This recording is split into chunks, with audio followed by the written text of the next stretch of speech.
Hello everyone, welcome to the Professional Development on Project-Based Learning, educating today's students for tomorrow's world. I'm sure you are well aware, and this has just kind of run through your heads many times, that we are preparing students for a world that no one knows what it's going to be like. We don't know what the world's going to be like 5 years from now, let alone 20 years from now when these students are working and everything. So one of the ways to try and help prepare them for the world of tomorrow is through the use of project-based learning.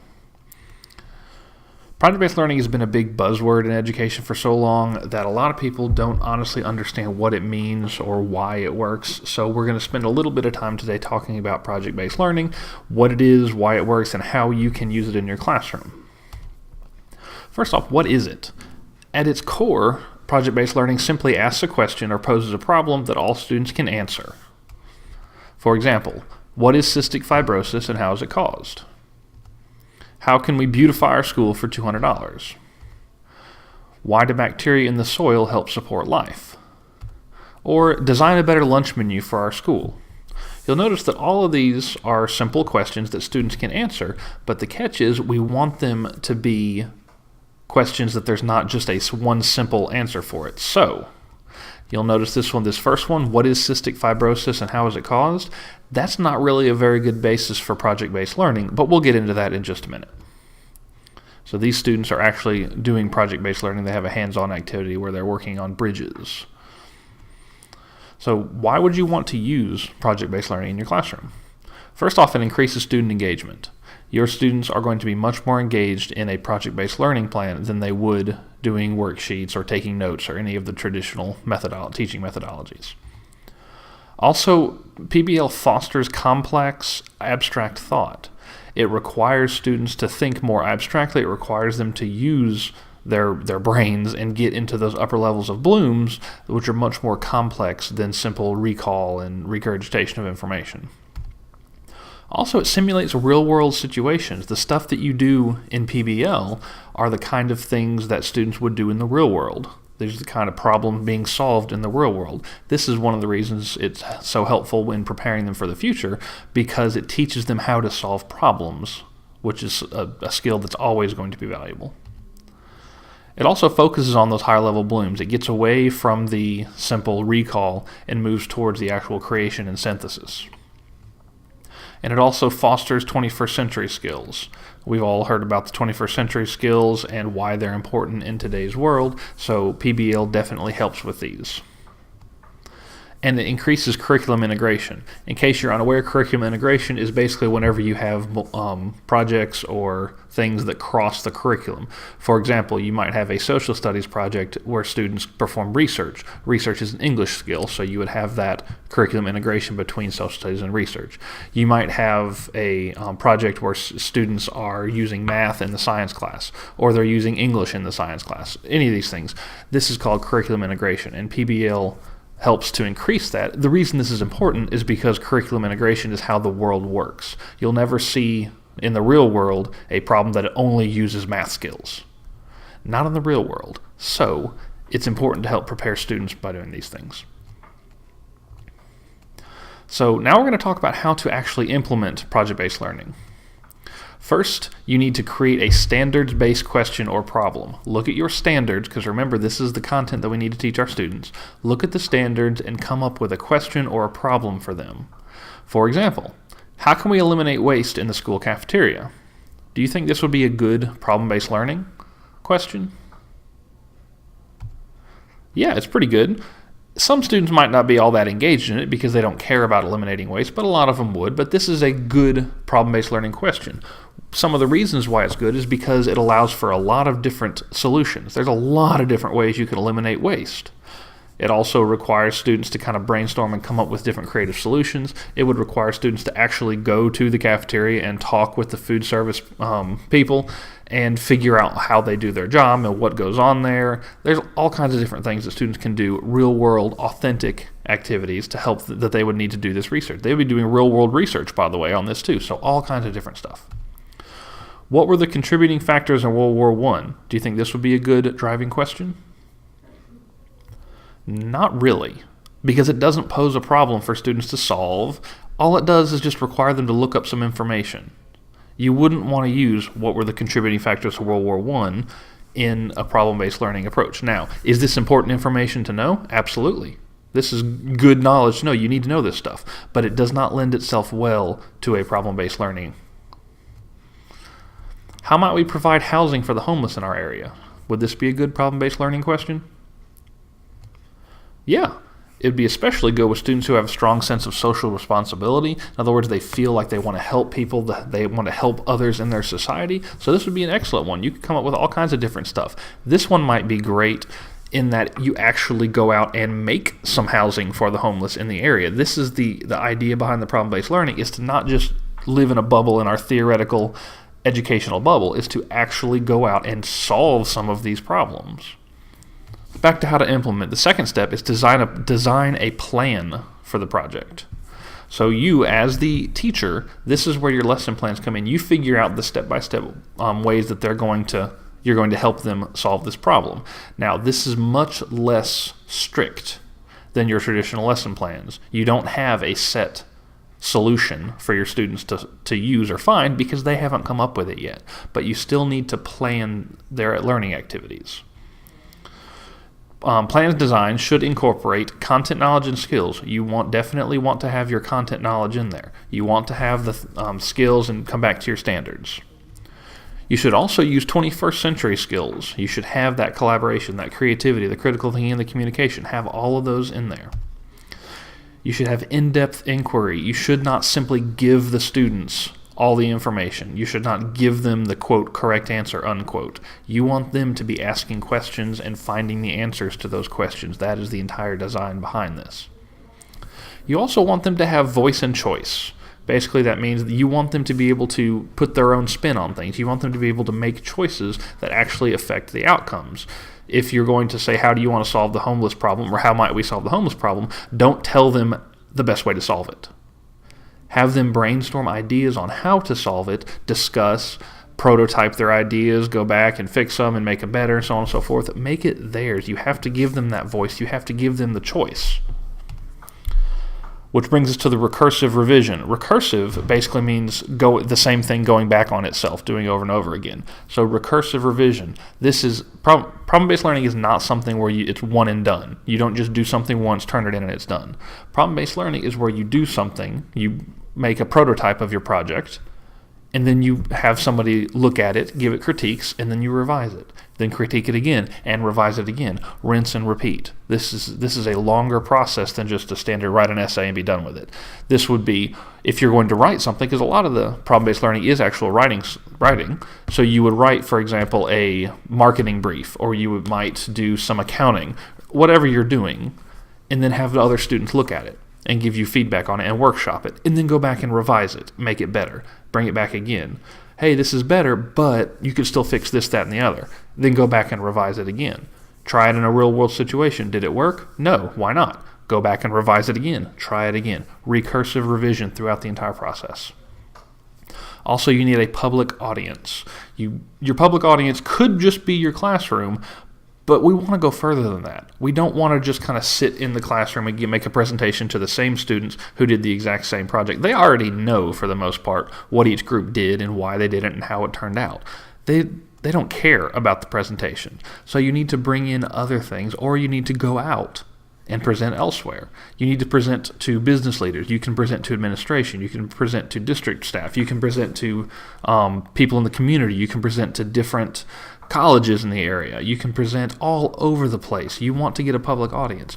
Or you don't even have to present anything. You can bring in experts to your class. If you're doing a project-based learning on that requires some sort of engineering, you might want to think about bringing in an engineer to talk to your class about it or to give your class feedback on it. That would still be a public audience, because the point behind the public audience is to give the students the kind of the motivation and the realization that, hey, this isn't just for me and my teacher or my small little classmates.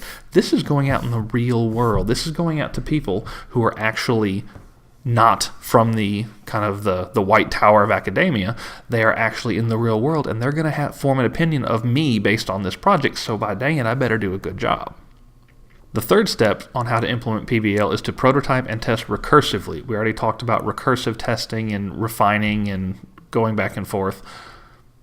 But it's very, very important that the students prototype whatever their project is, and then they test it, and then fix it, and then test it, and then change it, and then test it, and then refine it, and then revise it, so on and so forth, to make it better. A lot of our students are caught in the mindset of, I just need to do this work, get it done, and then that's all that's required of me. I just need to do this project, record this video, make this presentation, write this essay, and it's done. They don't care about the quality of the output. That's not how things work in the real world. The real world, you don't just do something to get it, just to do the work. Something as simple as sweeping the floor. Let's say a student gets a job at a restaurant and they have to sweep the floor. What's required of them? That they move the broom back and forth over the floor, or that they get the dirt gone. It doesn't matter if you do the work if you don't do it right. And our educational system currently trains a lot of those students, just do X amount of work and you will pass the class. When in reality, the real world works, you need to reach X goal, no matter how much work you put in. If it takes you 5 minutes or it takes you 5 weeks, that's what's required of you. So we need to train them to do this. So we want them to prototype things and test it, and then fix it, and then test it again. And you, as the teacher, your job is to monitor and facilitate student learning. You are not there to be the sage on the stage and give them the information. You are there to guide them to find their own answers. You are there because you have a lot more experience, both with the content, obviously, but also in the real world, so you can give them advice. You can point them in the right direction, but do not give them the answers to things. If they would like to know the best way to create some small housing, for example, let's go back to the homeless problem. Let's say they want to create some small houses for these people. Don't tell them how to do the best way to do that. Point them in the right direction. In that case, you might want to look at an expert. DCIT has some wonderful, brilliant carpenters, and we've got some awesome people who know how to build stuff. They are literally building a house out of DCIT, and it is outstanding. So if you're doing anything like that, send them an email, give them a call. Try and set up a time for either you to take your class out there or for them to come talk to your class about the best way to do these things. That way, your students are getting the information, but they are getting it from an expert and they are getting it on their own. They are not just you giving them the answer. Too long our educational system has been, let me give you the answer and then you regurgitate it to me. The world doesn't work like that anymore. Then you need to assess the outcome. You are assessing the final outcome. It does not matter how much work they put into this project. If the project does not meet the standards, then it's not good enough and they need to fix it. This is something that one of the main things about PBL. You are not simply turning something in. You are turning in something good. So then you need to assess the outcome. In order to assess the outcome, because this is a project, you need to have a rubric. We're going to talk about rubrics in a second and why they're so important, but you need a rubric for your final.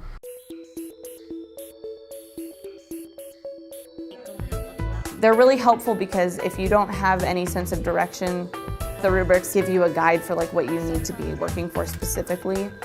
Without the rubrics, a lot of people would be lost and wouldn't know how necessarily to begin or to follow through in a project. If you don't know anything about collaborating or working in a group, then if you look at the rubric, then it'll tell you everything you have to do to make a perfect group member.